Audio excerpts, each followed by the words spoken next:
अब आते हैं इस कुर्बानी के हवाले से बाद मसाइल की तरफ। बहुत से लोगों ने बहुत से सवालात किए और कुछ वीडियोस नेट पे देख के सवालों का तांता बन जाता है। उनमें से एक सवाल जो बिलअमूम किया जाता है, हर साल एक नया कट्टा खोला जाता है कुर्बानी के कट्टे के हवाले से।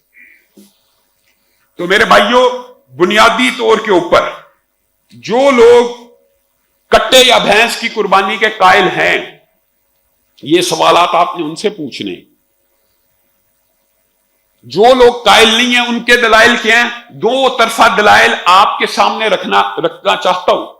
और ये मसाइल ये भी याद रखिए, ये इज्तिहादी नौइयत के मसाइल होते हैं, ये अकीदे के मसाइल नहीं है कि अगर कोई इसको नहीं मानता तो काफिर हो जाता है, कोई अगर मेरे फतवे को नहीं मानता जी वो बेईमान हो जाता है। और ये बात भी याद रखें, ये हनफियों और अहले हदीसों के माबैन मुतनाज़ा मसला नहीं है। ये बाद अहले हदीस भी इसके जवाब के कायल हैं और बाद अहनाफ भी इसके अदम जवाब के कायल हैं। इसी तरह आगे जो कुर्बानी का 4 दिन का मसला है वो भी इसी तरह का है। सिर्फ बात ये टसलबादी की शक्ल में, जो ये समझते हैं कि ये सिर्फ अहले हदीस ही हैं जो कट्टे और भैंस की कुर्बानी को जायज नहीं समझते, और आगे से दलील ये देते हैं पूरा साल कट्टे का गोश्त खाते हैं जी, पूरा साल, और जब कुर्बानी आती है उसकी कुर्बानी को हराम कह देते हैं, नजायज कह देते हैं। अब आपने ये सवाल करना है कि क्या हम कट्टे को या भैंस को हलाल समझते हैं या हराम समझते हैं? बताइए। हलाल समझते हैं। कोई एक अहले हदीस ऐसा दिखा दे पूरी दुनिया में, कोई एक आलम जो इतराज किया जाता लगव है, कोई एक आलम जो भैंस या कट्टे को हराम कहता? कोई नहीं कहता। कुर्बानी के लिए जायज नहीं समझते। उसकी क्या वजह है? क्या कुर्बानी के लिए हर हलाल जानवर जायज है? आपने उनसे ये सवाल किया। अगर आपकी दलील ये है कि हलाल है तो कुर्बानी पे भी कर दो, तो हलाल तो खरगोश भी है, उसको क्यों नहीं करते? घोड़ा भी हलाल जानवर है, उसको क्यों नहीं कुर्बानी पे किया जाता? जो दलील उसकी वो देंगे वही हमारा जवाब है। बड़ी आम फहम बात है, ये कोई रॉकेट साइंस की बात नहीं है, ना ये टसलबाजी की बात। अगर आपको दलाइल समझ आते हैं तो आप समझ लें, अगर आपको नहीं तो अगर आप अपनी दलील के ऊपर कायम है। पहली बात, हर हलाल जानवर की कुर्बानी नहीं है।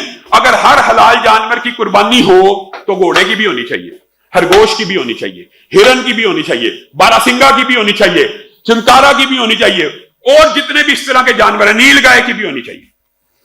और अजीब बात यह है, पिछले साल एक टीवी प्रोग्राम में मैंने कहा अगर हर हलाल जानवर की कुर्बानी है तो हिरन की भी होनी चाहिए। तो वो एंकर एक वीडियो निकाल रहा है और कहने लगा कराची में हिरन और बारासिंगे की कुर्बानी हुई है।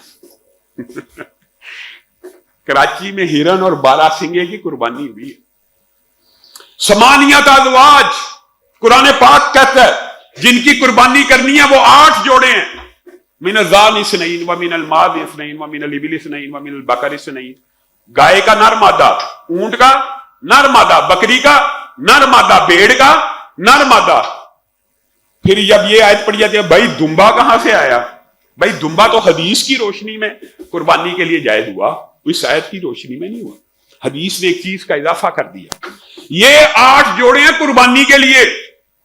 अगर आप ये फतवा दे दें, मैं तअस्सुब की बुनियाद पर नहीं कहता, मैं हनाफ भाइयों से कहता हूं, अहले हदीस भाइयों से भी, जो आप फतवा दे दें कि हर हलाल जानवर की कुर्बानी है, फिर हम आपकी बात मान लेंगे कि फिर आप कट्टे करते फिर भैंस करते फिर अगर हर हलाल जानवर की। और अगर सिर्फ इन 8 जोड़ों की कुर्बानी है, एक इस्तिस्ना दुम्बे के साथ, बस, यानी कुल मिला के कितने जोड़े हो गए? 10।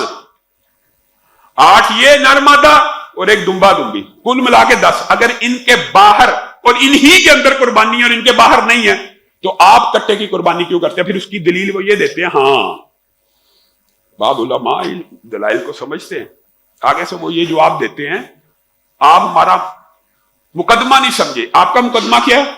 हर हलाल जानवर की बेशक कुर्बानी नहीं है, ये तो आम फहम बात है, लेकिन ये जो भैंस और कट्टा है ये गाय की किस्म है।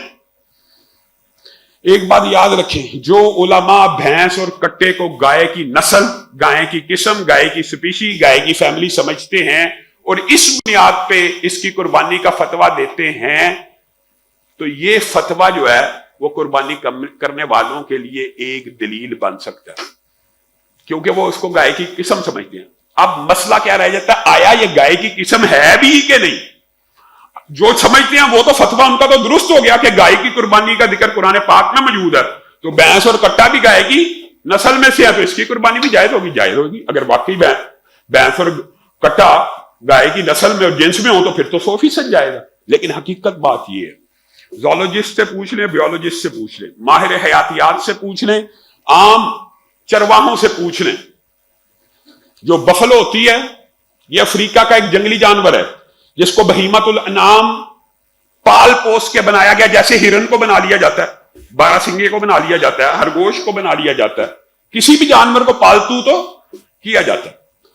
اور اس کا گائے کی فیملی سے دور دراز کا تعلق نہیں. بیولوجی میں اگر جانوروں کی فیملی ایک ہو زولوجی میں تو ان کا آپس میں انٹرکورس ہوتا ہے. گھوڑا اور گدھا الگ سپیشیز ہیں, دو الگ الگ سپیشیز ہیں, لیکن دونوں کی فیملی ایک ہے, تو ان کا آپس میں انٹرکورس ہو جاتا ہے, جبا ہو جاتا ہے, اور آگے سے بچہ بھی پیدا ہو جاتا ہے. یہ دونوں نہ صرف سپیشیز علیحدہ بلکہ فیملیز بھی علیحدہ ہیں. ان دونوں کا آپس میں کراس بھی نہیں ہو سکتا. ان دونوں کے عادات و خصائل فرق ہے. بھینس پانی میں رہنا پسند کرتی ہے, گائے پانی سے بھاگتی ہے. بھینس کے چند مخصوص پوری دنیا میں رنگ ہوتے ہیں, گائے دنیا کے ہر رنگ میں آپ کو دستیاب ہوگی, مل جائے گی. تو یہ گائے کی نسل نہیں ہے. یہ تحقیق کر لیں تو یہ سارے کا سارا جھگڑا